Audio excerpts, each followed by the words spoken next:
창세기 22장의 13절, 14절 말씀 같이 보시겠습니다. 아브라함이 눈을 들어 살펴본즉 한 순양이 뒤에 있는데 뿔이 수풀에 걸려 있는지라. 아브라함이 가서 그 순양을 가져다가 아들을 대신하여 번제로 드렸더라.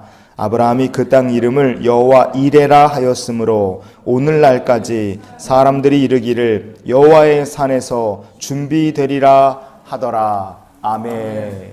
아브라함은요, 이삭을 번제로 바치란 하나님의 명령 끝까지 순종합니다. 그리고 하나님의 말씀에 절대적으로 충성한 아브라함, 그리고 그 모리아 산까지 계속하여 예배드리며 엎드렸던 아브라함에게 하나님께서는 여호와 이레의 응답을 준비해 주셨어요.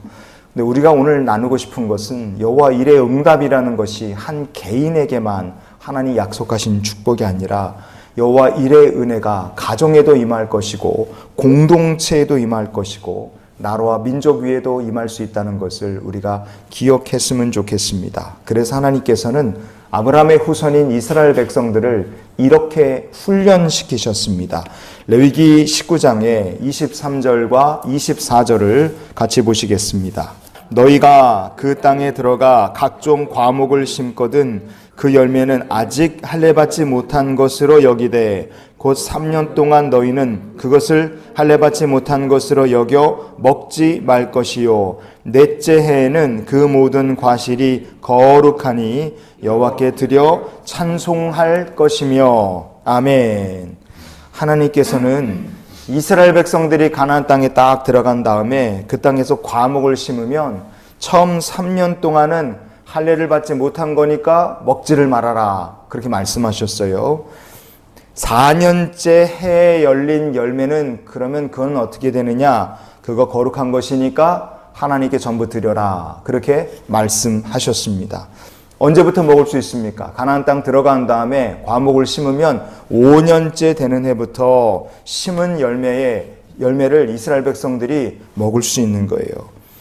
이게 가나안 땅에 들어가기 직전에 이스라엘 백성들에게 주신 하나님의 명령이었습니다. 여러분, 우리가 여호와 이레의 축복은 하나님의 말씀에 순종하는 것이고 그 앞에 엎드리는 것에 그 여호와 이레의 축복의 비결이 있다는 것을 살펴보지 않았습니까? 이런 명령 또한 하나님께서 이스라엘 백성 공동체 전체를 향하신 순종과 예배, 하나님을 신뢰하라는 명령이었습니다.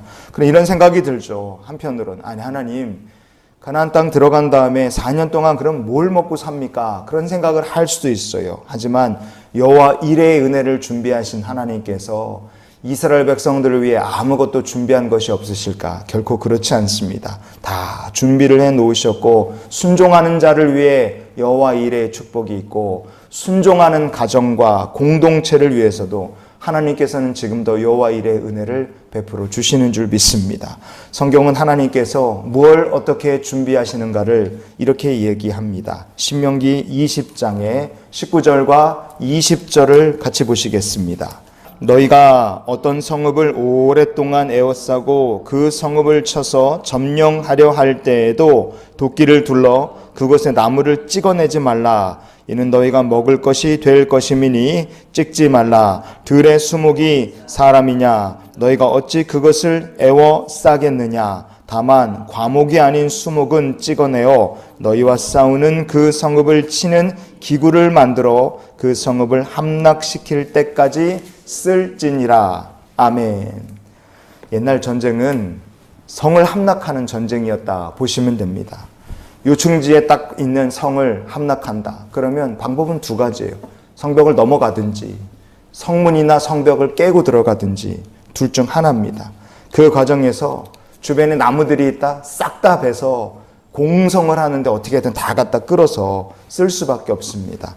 근데 하나님께서는 가나안 전쟁을 하는 이스라엘 백성들에게 어떻게 명령하셨느냐? 열매 맺는 나무는 절대로 도끼로 찍어서 전쟁하는데 쓰지 말아라. 하나님께서 딱 그렇게 얘기하셨어요.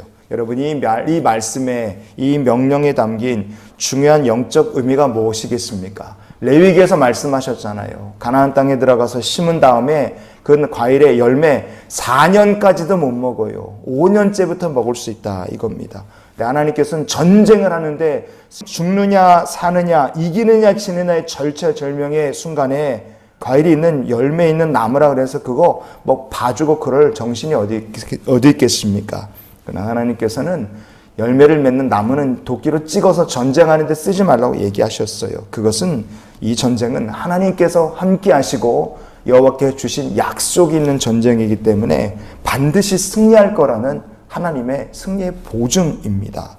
하나님께서는 승리한 이스라엘 백성들이 차지할 땅, 가나안 땅 그곳에서 이미 자라고 있는 나무의 열매를 여호와 일의 응답으로 이스라엘 백성들에게 남겨놓으셨던 거예요. 여러분, 우리가 하나님의 명령에 순종할 때 개인도 여호와 일의 복을 받고 가정도 공동체도 여호와 일의 응답을 받게 하나님 역사에 주실 줄 믿습니다.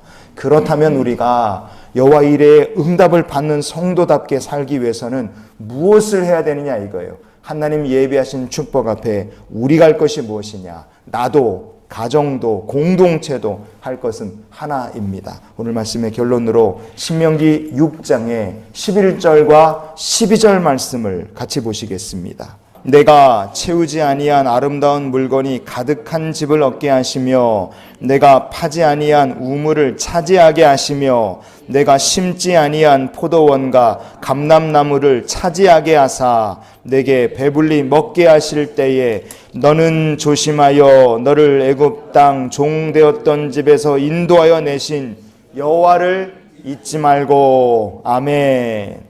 성도 여러분, 여호와 일의 축복을 받을 성도가 해야 될 일이 무엇이냐? 여기 나와 있습니다. 여호와를 잊지 말라는 거예요. 하나님을 잊지 않는 것. 그리고 13절에 내 하나님 여호와를 경외하며 하나님을 경외하고 그를 섬기고 그의 이름으로 맹세하며 사는 것. 여러분, 이것이 바로 여호와 일의 복을 받을 성도가, 가정이, 공동체가, 나라, 민족이 해야 될 일인 줄 믿습니다.